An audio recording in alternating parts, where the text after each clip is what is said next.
वालिद साहब ने कहा, ये घर छोड़ दो खुदा के लिए, ये घर फौरन छोड़ दो। यहाँ कुछ हो गया है, हम सब किसी खौफनाक मुसीबत में मुब्तला होने वाले हैं। मेरा दिल कहता है हम किसी बड़ी मुसीबत का शिकार होने वाले हैं, मगर हम कहाँ जाएं? वालदा साहबा ने हैरत से कहा, जंगल में जाकर पड़े रहेंगे। आह, कौन दुश्मन हमारे पीछे लग गया है? वालदा साहब रोते हुए बोली, क्या बता सकते हो मसूद मियाँ? तुम खुद भी जहन दौड़ाओ, अगर कोई इशारा मिल जाए तो। तुम उस दिन पीर भागन के मज़ार पर क्यों गए थे? वहाँ बेहोश कैसे हो गए थे? मेरे जहन में सब कुछ ताज़ा हो गया, मगर साथ ही यूं महसूस हुआ जैसे किसी का हाथ गले पर आ पड़ा हो। मेरे चेहरे का रंग बदलने लगा, आंखें हलकों से उभर आईं और मैं अपना गला पकड़कर तड़पने लगा। वो नादीदा कुव्वत मेरे गर्दन दबा रही थी। एक बार फिर हंगामा हो गया। मेरी हालत गैर हो गई थी। लेने के देने पड़ गए। वो अपने इस सवाल से ताइब हो गए थे। रात गए, मेरी हालत बहाल हुई। परेशानियों के दिन, परेशानियों की रातें, सारा कारोबार बंद हो गया था। कोई ड्यूटी पर नहीं जाता था। मैं भी गोशा नशीन हो गया था। इस दौरान मैंने कुछ तजर्बात किए थे। मसलन अपने ऊपर बीतने वाले तमाम वाकयात कागज पर लिखने की कोशिश की। कलम में स्याही गायब हो गई। कई नए बॉल पॉइंट आजमाए, मगर किसी ने चल कर ना दिया। दूसरी बार उंगलियां अकड़ गईं। तीसरी बार आंखों से रोशनी गायब हो गई। खौफजदा होकर मैंने ये कोशिश तर्क कर दी थी। यूं भी 3 दिन गुजरने के बाद एकदम पुरअसरार खामोशी छा गई थी। सुबह नाश्ते करते हुए मामू रियाज बोले, भाईजान, आपको हकीम सादुल्ला याद हैं? वालिद साहब चौंक पड़े। हकीम सादुल्ला मुझे भी याद थे। एक दीनदार बुजुर्ग जिनसे हमारी कदीम शनासाई थी। शाम को 6 बजे हम हकीम साहब के यहाँ रवाना हो गए। वालिद साहब का नाम सुनकर वो खुद ही बाहर निकल आए। मियाँ, बेधड़क बताओ, क्या बात है? बड़ी मुश्किल में फंस गए हैं हम लोग सादुल्ला साहब। वालिद साहब ने पूरी तफसील सब कुछ बता दिया। उठो साहबजादे, इधर आओ। मैं खामोशी से इनके पास पहुंच गया। उन्होंने मेरे दोनों हाथ पकड़कर हथेलियों की तरफ से सीधे किए और फिर इन्हें नाक के करीब करके सूंघने लगे। फिर वो बोले, आज रात ये हमारे मेहमान रहेंगे, सुबह को इन्हें ले जाना। कोई हर्ज तो नहीं? नहीं हकीम साहब, हर्ज भला क्या होगा? वालिद साहब ने कहा, चलो मियाँ, खाओ पियो, फिर मुज़ाकरात हो जाएंगे। परेशान होने की जरूरत नहीं है। 10:30 बजे हकीम साहब उठे। उन्होंने पूरे कमरे के 3 चक्कर लगाए और फिर मुझसे बोले, जो कुछ कहोगे सच कहोगे, वादा करो। जी सच कहूंगा। क्या किस्सा था? मैं रेस खेलता था, जुआ खेलता हूँ। कोई ऐसा अमल करना चाहता था जिससे मुझे कोई पुरअसरार कुव्वत हासिल हो जाए। मैंने इन्हें सारे वाकयात सुना डाले। मेरा दिल दहशत से कांप रहा था। इससे पहले मैंने जब भी ये दास्तान दोहराने की कोशिश की थी, मेरे आज़ा ने मेरा साथ नहीं दिया था और मेरी बुरी हालत हो गई थी। लेकिन इस वक्त मेरी ज़बान ने मेरा साथ दिया था। मेरे अंदर खुशी की लहर बेदार हो रही थी।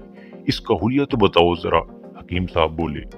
कद बहुत छोटा था, ऊपरी बदन नंगा।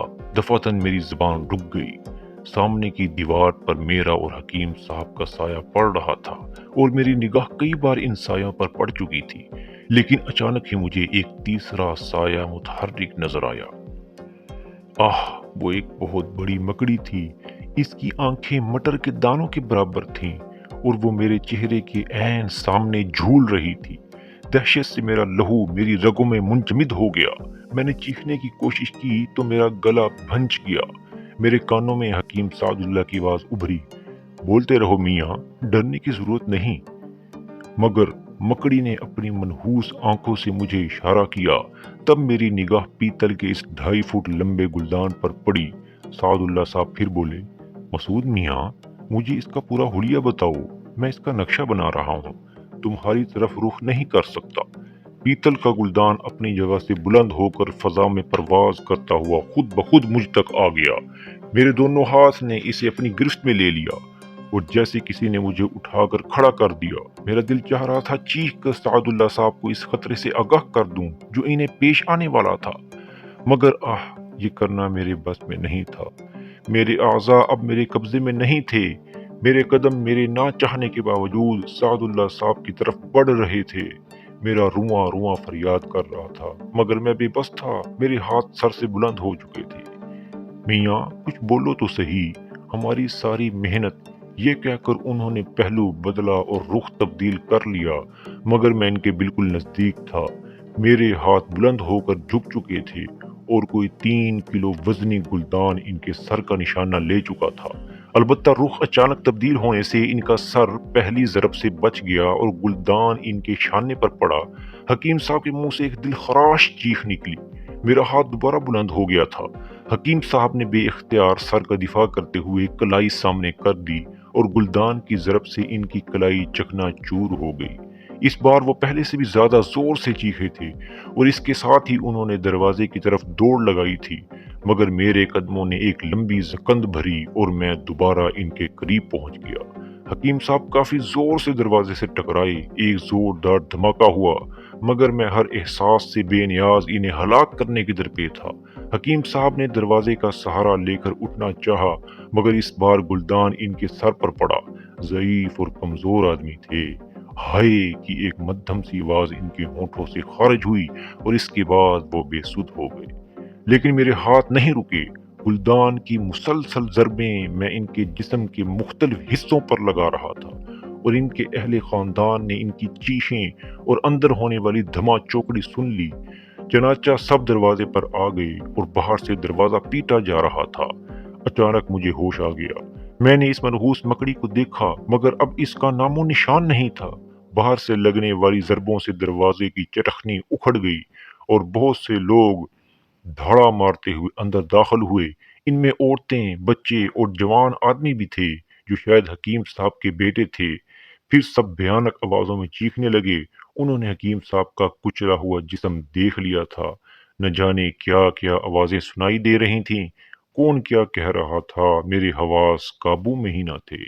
मेरे चारों तरफ तरीकी छा गई। होश आया तो अस्पताल के एक बिस्तर पर था। मैं वहशत ज़दा अंदाज में उठकर बैठ गया। इस मनहूस गलीज जानवर ने मेरे हाथों हकीम सादुल्ला जैसे नेक इंसान को कत्ल करवा दिया था।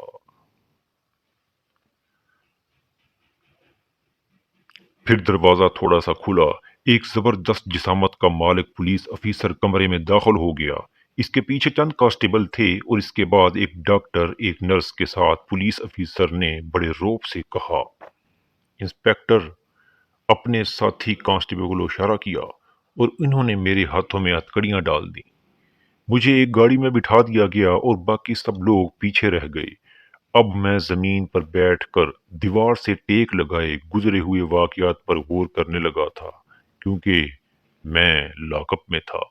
अब इतना भी अहमक नहीं था कि इस भयानक सूरत हाल को नहीं समझ पाता। मैंने एक कत्ल किया था और बड़ी वहशत और दरिंदगी के आलम में किया था। रात को मुझे सुलाखों के पीछे से रोटी और सालन दिया गया और पानी का एक गिलास। ये सब गैर फितरी था, नाजायज था, अल्लाह के बनाए हुए असूलों से इनहराफ था और इसी इनहराफ की मुझे सजा मिली थी। था तो मैं इसी सजा का मुस्तहिक और अब बाद में पछताने से कुछ नहीं मिल सकता था।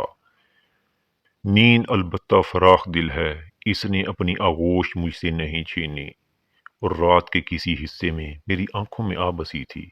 इस वक्त जागा जब सूरज की किरणें चारों तरफ फैल चुकी थीं। दिन के 12:30 बजे होंगे जब मैंने मामू रियाज को देखा। काले कोट में मलबूस एक साहब के साथ लाकअप के दरवाजे की तरफ आ रहे थे। लड़खड़ाते कदमों से मेरे करीब आए। काले कोट वाले साहब ने कहा, मेरा नाम जमीरुद्दीन है और मैं तुम्हारा वकील हूँ। तुम्हें ये दौरे पड़ते हैं, तुम्हें अपना ज़हन तरीक लगता है, हाथ पाँव बेकाबू हो जाते हैं, फिर तुम्हें कुछ याद नहीं रहता और ये भी पता नहीं होता कि तुम क्या कर रहे हो। तुम्हें बयान में यही कुछ कहना है जो मैं बता रहा हूँ। सुन रहे हो ना? मैं खामोशी से गर्दन हिलाता रहा। फिर ये दोनों चले गए। 2:30 के करीब मुझे लॉकअप से निकाला गया और इंचार्ज साहब के सामने पेश किया गया। यहाँ मैंने हकीम सादुल्ला के बड़े बेटे को भी देखा। ओए, क्या मौत पड़ी थी तुझे? क्या दुश्मनी थी सादुल्ला जैसे अल्लाह वाले से? मैं नहीं जानता साहब। कुछ दिन से मैं बीमार हूँ। अचानक मेरा दिमाग भारी हो जाता है, फिर मुझे होश नहीं रहता। पुलिस इंस्पेक्टर ने मुझे हैरत से देखा और फिर सादुल्ला के बेटे नाईमुल्ला को। फिर वो भर्राई हुई आवाज में बोले, भैया ये तो केस ही तब्दील हो गया।